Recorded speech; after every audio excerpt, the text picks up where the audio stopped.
Hey guys, welcome back to Contest Prep University. I'm Joe Klemczewski with Adam Atkinson, and we were just laughing because we're going to talk about menstruation, which is just couldn't have more fun for two guys to be sitting talking about women's periods. So as ironic or difficult as that is, it can be just as difficult to talk to a coach about that. And a lot of women do get concerned with amenorrhea. They're dieting, they're hitting lower body fat levels than ever, and their menstruation cycle stops, Adam. And I know before we get into actual complications, that can be expected in hard training circumstances or dieting. So how often do you see this happen? And what's the range of this is normal and this is something that you should probably get checked out? Yeah. So the biggest thing that people need to understand is your body is not going to have a cycle unless you're healthy enough to have a baby. And that's usually directly body fat related. So if you don't have enough body fat to have a baby, you're probably not going to have your cycle. And this is where it gets interesting. And I'm sure you notice this. There's definitely a huge bell curve with individual clients on when they lose their cycle. I'll have girls lose their cycle as soon as they surpass 20% body fat. And then I'll have girls who are 6%. My girl who just won her pro card this weekend had her cycle a week ago. And she's shredded. And, you know, it's just, it's fascinating to me to see the difference with that. And just as equally as when you lose it, I think that's about a good marker to say, well, this is about the point where I should get it back. So you can always use that downward marker as, well, my body fat was here and I was still having it kind of the same as going up as well.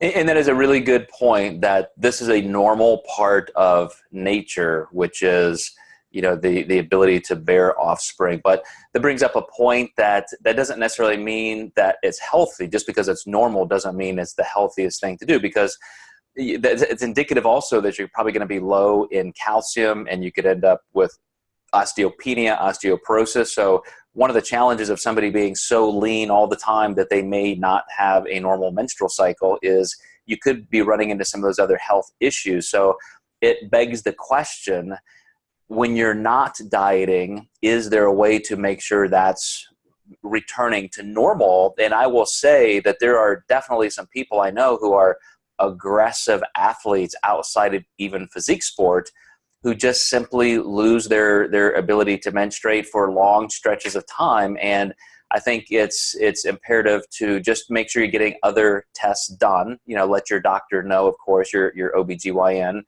and then be getting checked for things like osteoporosis or osteopenia. But is there any way, Adam, and this goes into the realm of myth, is there any way, any diet methodology that can help women maintain a more normal menstrual cycle while dieting? No, there's not. There's a lot of people that'll say like a Mediterranean diet, but it's really about the calories more so than anything. I'm really glad you mentioned the testing with a doctor and the hyper athletes, because I have a client right now, she hasn't had a cycle for years. I said, you know, now might be a good time to get a bone density test done. And that can be really valuable. She hasn't had a cycle in 5 years and her bone density was completely normal. And I think it's just even that much more important to supplement with calcium and make sure that you're doing training in a manner that supports that healthy bone density too. And it's just good to know. I mean, now she has that confidence to say, okay, I'm okay. You know, I don't have to worry about that. But I like that you brought up that whole Mediterranean diet, because people think that in terms of testosterone as well. Somebody mentioned on one of my Instagram posts that, hey doc, doesn't a higher fat diet help you keep testosterone? And quite the contrary. Of course, you brought it up perfectly that you have to have the right calorie base, but a higher fat diet actually decreases testosterone.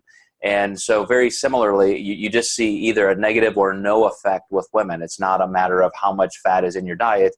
It's how much body fat is on your body, how many calories you are ingesting, and what kind of calorie deficit have you been in for what length of time.